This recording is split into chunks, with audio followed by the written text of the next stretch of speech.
What's good? It's your boy Jerome, aka J Got Body, here with free fitness tips to help you reach your fitness goals. Now, in today's video, I'm gonna be talking about the most important factors to burning fat. So there's three things that you really need to focus on if you're gonna, get lean, get cut, or just, lose that last 10-20 pounds. So the first thing is hormones. So there are actually 3 fat storing hormones, roughly 6 fat burning hormones. Now, you can do all the right things to activate fat burning hormones, right? Some of them are testosterone, growth hormone, thyroid hormone. You can do certain things to have those hormones still running in your body, but if you have the fat storing ones still in your body, it's gonna be almost impossible to burn fat. So those hormones are insulin, cortisol, and estrogen. So insulin basically is used to regulate sugar, cortisol, stress hormone, and then estrogen is just a female sex hormone, which actually acts as a testosterone blocker. So if there's estrogen in your body, you're not gonna have high testosterone levels, which will lead to more fat storage. All right, so now the 2 ways to actually lower insulin, one would be to completely cut carbohydrates. All right, so going on a ketogenic diet, because when you eat carbs or protein, you generally raise insulin, right? And then when that happens and you try to get off of, like I've had people do intermittent fasting, for example, right? So they're eating in a smaller window, but they break their fast with carbohydrates. So even in that window where they're fasted, they're still releasing insulin. So we want to now not only decrease the insulin, the foods that actually raise insulin, we want to decrease your fasted insulin. So combining intermittent fasting with a ketogenic diet is going to lead to you not releasing insulin when you're fasted and also not getting a high insulin spike when you're eating. All right. Another way to decrease insulin is through taking shots of apple cider vinegar. So that's actually proven to lower the blood sugar response exponentially when you take it like with food. So if you have, like, for example, protein, so something like ground beef is gonna raise insulin just a little bit, but you can mitigate the overwhelming spike by taking an apple cider vinegar with the ground beef. Now, the next one I'm gonna talk about is cortisol. So cortisol is the stress hormone, like I said. It's secreted in the adrenal glands when you're really stressed. So there's a lot of things you can do to actually lower cortisol, but I recommend doing like some kind of a meditation practice to lower it. Or what you can actually do is take adaptogenic herbs like ashwagandha. Ashwagandha is proven to keep homeostasis in your body, so you're gonna have lower stress levels.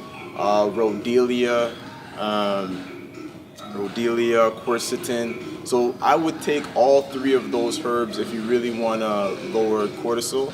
And then estrogen being the third, I would say it's the least of the 3 evils, because estrogen, once you lower body fat percentage, lower insulin, balance cortisol levels, naturally estrogen kind of just falls off. So it won't be extremely difficult to balance out estrogen when you get the other 2 covered. But there are certain supplements you can take that are gonna help assist in the process. So a supplement like zinc is proven to raise testosterone levels. Fenugreek, that's another supplement that you can take. It's gonna raise testosterone levels. So I would take those 2, but make sure that you're following the other steps for lowering insulin and cortisol if you want to see those estrogen levels go down. And then diet, like I said, that's the second most important thing, and really I would say committing to a ketogenic diet is going to be very, very crucial in burning fat. And this is me assuming that you have the worst metabolism, worst genetics, because that's what works for everyone, right? The protocols, the processes that help the people that have the worst metabolic situation, right? You might not have to do keto, but if you've been struggling, why risk doing something else when that might be the solution? So you want to taking 75% fat, 20% protein, 5% carbs, and the carbs should be all vegetables. All right, because that's another common mistake people make when doing the ketogenic diet. You know, people be like, man, it doesn't work for me. Keto is stupid, right? Like, I'm still gaining weight. You know, I go to the doctor, cholesterol's going on, all these issues. The reason why you're not seeing results doing a ketogenic diet is because your liver isn't strong enough. You know, that's another video in itself, but your liver is responsible for over 500 different processes in the body, one being detoxification and expelling fat. So if you don't have a strong liver, you're not going to be burning fat, even if you're cutting the carbohydrates. And one way to strengthen your liver is a lot of vegetables. So you want to make sure that you're consuming at least 7 to 10 cups every single day to get your required 4,700 milligrams of potassium. That's what's going to make the ketogenic diet work, really getting your liver function optimized. All right, so 75% fat, 20% protein, 5% carbs, lots of vegetables. All right, now the third thing that you really need to focus on is the right type of exercise. Like I mentioned, you don't want to do a bunch of isolation movements to try to burn fat. You also do not want to do treadmill, elliptical to try to burn fat, because those type of exercises, steady state exercises, they're going to lead to the increase of cortisol. And what did I say earlier in this video?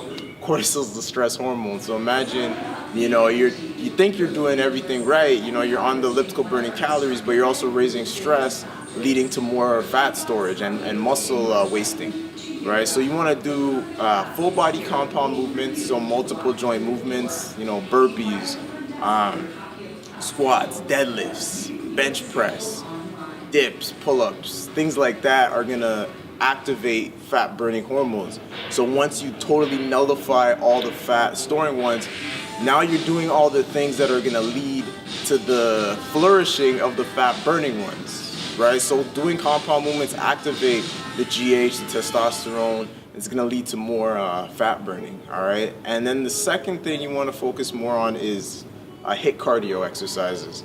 So again, like things like mountain climbers, squat jumps, you can do sprints, 30 seconds. And it makes sense, because if you look at sprinters versus long distance runners, sprinters have tight skin, tone definition. Long distance runners have loose skin, no tone, no definition, right? And that's because they do the treadmill and elliptical type of training, where sprinters will do like sprints, right? They're gonna do HIIT cardio type of training.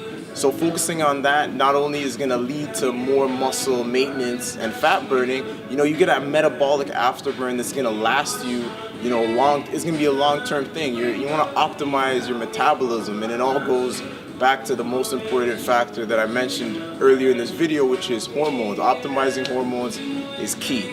All right, so now if you know anyone that really needs to see this video, you know anyone that's been working out, going hard for years, and they haven't quite changed, maybe that's you, right? You want to share this with a friend, or really start incorporating all this information on your own. That way you can start seeing the results, all right? So please leave a like, drop a comment below, and subscribe to my channel. That way we can spread the message of good health and fitness, all right? Peace.